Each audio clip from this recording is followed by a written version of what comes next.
Okay, now moving on to foils, I'm going to start with the diagonal back sections. So I'm going to come in here and I'm going to take down the perimeter. And I'm going to make my parting on that diagonal back pointing toward the back of her head there. So I can either choose to do a slice if I want a more dramatic look, or I can do a weave if I want a softer look. So I'm gonna come in here and I'm gonna weave actually. And so I'll just come in here, do my weave.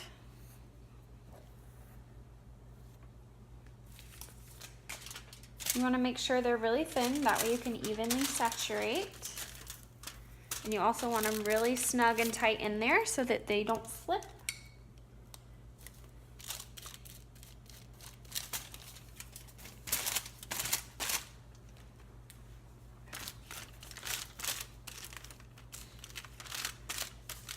And if the hair's too long, you just want to wind it up and back the other way and pat it down.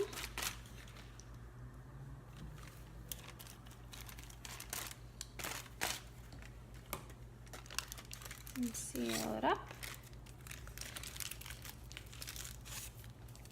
You don't want to completely squish it to the head because the lightener needs to be able to have oxygen in order to do the lightening process. If you want to create more of a all over blonde look, you would put every piece of hair in foil. If you want more of a blended look, you're going to want to leave a section in between each foil. And the more irregular that your weaves are, the more natural of a highlighting look you'll get. The bigger of a weave, like the width-wise, the more chunkier look you'll get. You'll get the same thing kind of with slicing, is that chunky look.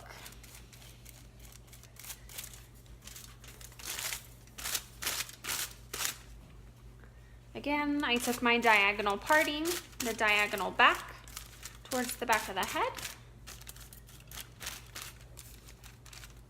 Make sure you get those ends nice and saturated. And then close your foil up.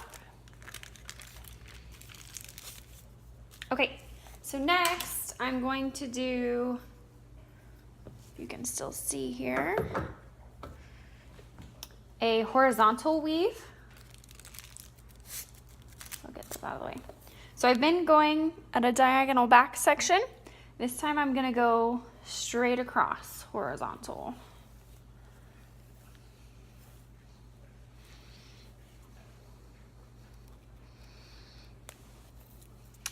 I personally like to work from the bottom up, that way I'm not fighting the hair the whole time.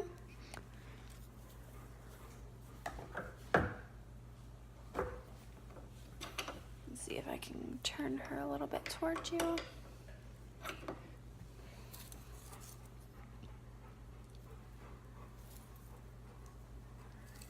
Okay. Again, I'm gonna leave a little bit of hair in between, just to create that natural blend. And then I'm gonna take my weave. You always need to be able to read a magazine through it. That way you can make sure to evenly saturate.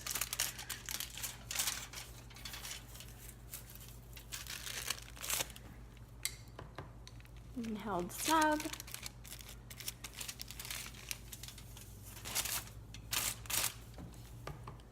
Make sure you get enough product on there.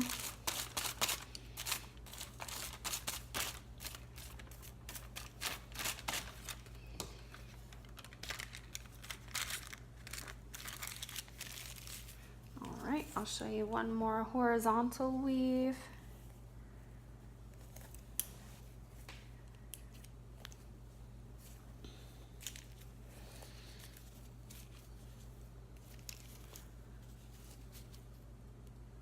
Typically, I personally foil on a diagonal to prevent any lines from showing.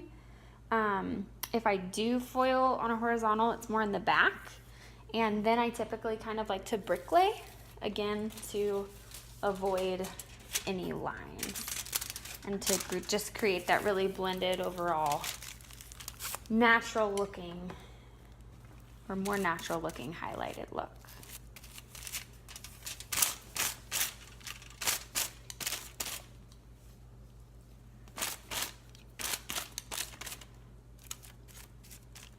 You want to make sure that you don't apply a ton of lightener at the very top, because you don't want it to, when you go to fold your foil up, you don't want it to squish out and get on the scalp. That's when you'll create all that cheetah print, and nobody likes cheetah print. Okay, so we've done diagonal back, we've done horizontal. Let's do some vertical highlights. So this is going to be when you definitely want more of that chunkier highlighted effect, or personally, like in my hair, well, we didn't do vertical, but we did the slices. But especially if you do vertical slices, you're gonna get those big chunks of highlight. Okay, so you'll go in vertically, which is up and down. You'll take a parting. And again, you're gonna wanna stay with that thin slice that you can be able to read through. And I'm just gonna take a weave, do a vertical weave.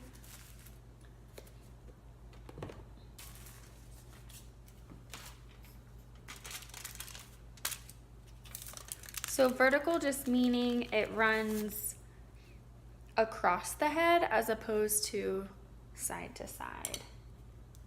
Okay, so here's a vertical weave. So what that's gonna do is when it falls back in its natural position, all of that blonde is gonna lay on top of each other, and so it's gonna create a more bold, dramatic look. You're gonna see a lot more blonde than if you were to take a diagonal or a horizontal slice. So this time I'm still gonna leave a little bit of hair out in between. I'm gonna take a solid slice. Just because you take a slice doesn't mean it needs to be thick. You still need to be able to evenly saturate it. So there's your slice. And then I'm gonna come in here.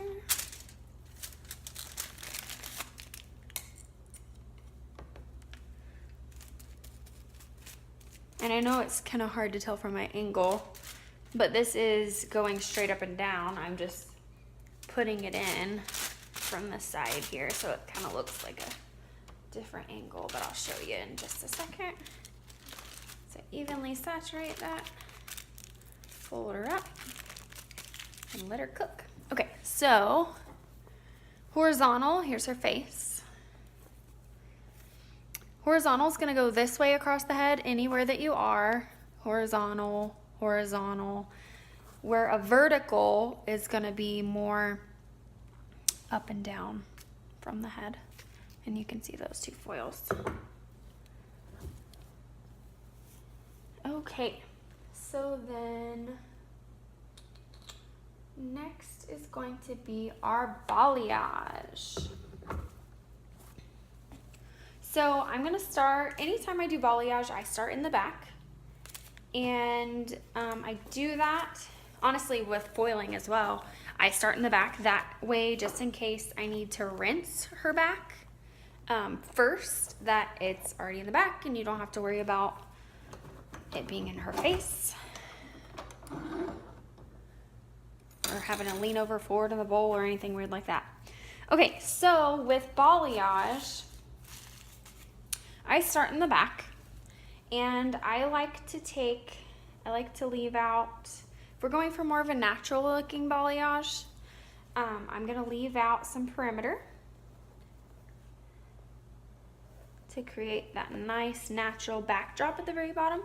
Balayage is all about creating that natural sun-kissed look, and so I'm gonna leave out a good section of the bottom here. Okay. So then, once I decide how much I want to leave out at the bottom, I am going to see if I can do it this way without blocking you too much. Perfect. Okay, so once I decide how much I want at the bottom. I'm gonna pin this up out of the way. And I like to take pretty fine sections to guarantee that you're gonna be able to saturate it well. So if you have a big section in the back like this, you don't want to balayage it all into one, because that's not really how it naturally lays and how the sun would be hitting it. So I like to, the more variation in your partings, the more natural it's going to look and the less lines that you're going to create. And so I like to take 2 different size sections. I think you can see that. This section's about this wide, and then this one's the smaller section. So as I go up the head, I alter or alternate which size section. So this time I chose a small section on this side. Well, in my next section, I'm gonna have a bigger section laying over top of this. So if I'm doing a balayage, you wanna make sure you pinch the hair really taut towards, about toward the, where you want the blonde to be concentrated. And so you go in, and balayage is painting on the hair, and so it's a very fluid movements. So you want to come in, and I like to put the concentration of my lightener more toward the bottom, just so that it's not globbing at the top. And then you want to take just a little bit of lightener on your ends, and you want to begin to create your V's. And it's very smooth, fluid movements. And so you come up to where you want your V to start and go down, and then you're gonna feather it in the middle. Make sure that's nice and smooth. And then typically, I like to put a little bit of lightener on the back of my hand, and then I will kind of sandwich them together, and I'll paint through the ends. And then I go back and I make sure that there's no lines on the underside. And I just feather those in. So that's how I do it free-handed. And then I will show you next how I do it in a foil.